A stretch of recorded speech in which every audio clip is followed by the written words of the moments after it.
आज हम जानेंगे फिजिक्स के क्लास में प्रकाश तथा प्रकाश का परावर्तन। सबसे पहले प्रकाश क्या है ये जानेंगे। प्रकाश क्या है ये जानना है। प्रकाश यानी लाइट। अब देखिए, इसमें हम लोग को सबसे पहले जानना है कि प्रकाश क्या है। प्रकाश वह भौतिक कारक है जिसके सहायता से हम किसी वस्तु को देख सकते हैं। अर्थात हम किसी भी वस्तु को देखते हैं या स्पष्ट रूप से उसके बारे में हम जानकारी लेते हैं तो सबसे ज़रूरी होता है प्रकाश। बिना प्रकाश के हम किसी भी वस्तु को नहीं देख सकते हैं। तो हमारा प्रकाश क्या हो जाएगा? प्रकाश वह भौतिक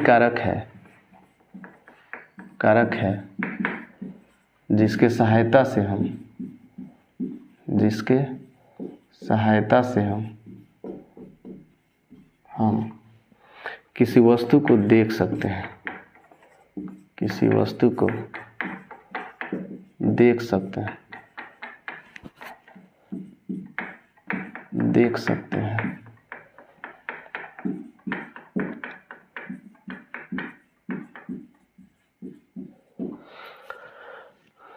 अब जानेंगे हम लोग प्रकाश के प्रकार। प्रकाश हम लोग किन किन माध्यमों से हम लोग को मिलता है। प्रकाश स्रोत क्या है? प्रकाश स्रोत अर्थात जिन बिंदुओं से हमें प्रकाश मिलता है। प्रकाश का स्रोत या प्रकाश स्रोत जिन बिंदुओं से हमें प्रकाश मिलता है उसे हम लोग प्रकाश स्रोत कहते हैं। यह दो प्रकार के होता है। प्रकाश हम लोग को जितने भी माध्यमों से मिलता है यह दो माध्यम से मिलता है और इसे दो प्रकार से बांटा गया है। इसमें हम लोग सबसे पहला होता है मानव निर्मित प्रकाश स्रोत और प्राकृतिक प्रकाश स्रोत। प्राकृतिक प्रकाश स्रोत में यह होता है, प्रकाश स्रोत में दो प्रकार के प्राकृतिक और प्रकाश स्रोत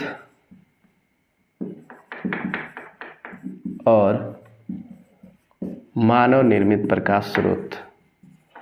मानव निर्मित प्रकाश स्रोत।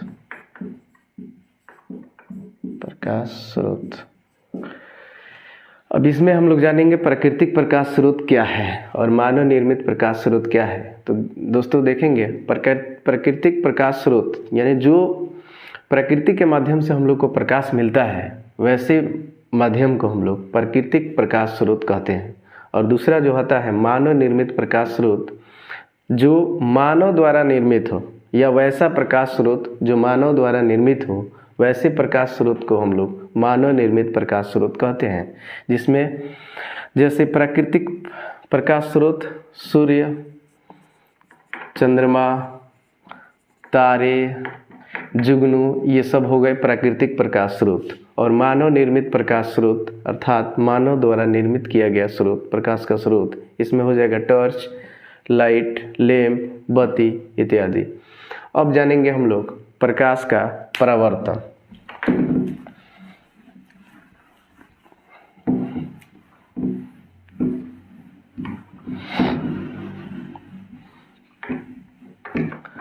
प्रकाश का परावर्तन बहुत ही इम्पोर्टेंट चीज़ है। प्रकाश का परावर्तन।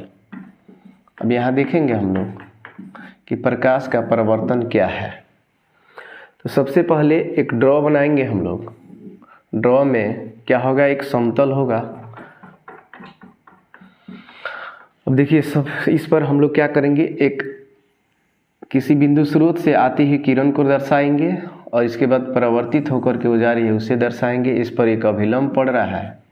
अब इसमें आपतित किरण और ये अभिलंब के बीच में बना कोण आपतन कोण होता है। अभिलंब और परावर्तित किरण के बीच में बना कोण परावर्तन कोण होता है। ठीक, इसको हम लोग आपतित किरण, इसको हम लोग परावर्तित किरण और इसको अभिलंब कहते हैं। अब इसमें इसको आपतन कोण कहते हैं। इसे I से सूचित करते हैं और इसको परावर्तन कोण कहते हैं। इसको R से सूचित किया जाता है। अब यहाँ हम जानेंगे कि प्रकाश के परावर्तन है क्या। तो सबसे पहले हम बता दें कि प्रकाश का परावर्तन, देखिए किसी बिंदु स्रोत से अगर प्रकाश की किरण निकलती है तो यह किसी भी समतल या प्लेन पर पड़कर इसके लौटने की घटना को हम लोग प्रकाश का परावर्तन कहते हैं। अब देखिए, प्रकाश परावर्तन के दो नियम होते हैं जिसमें पहला होगा 1 नंबर में आपतित किरण, परावर्तित किरण और इस पर आपतन बिंदु पर डाला गया विलंब तीनों एक ही समतल में होते हैं। क्या कहे? आपतित किरण, परावर्तित किरण तथा आपतन बिंदु पर डाला गया अभिलंब तीनों एक ही समतल में होते हैं। तीनों एक ही समतल में होते हैं। और दूसरा होता है आपतन कोण परावर्तन कोण के बराबर होता है। परावर्तन कोण के बराबर होता है।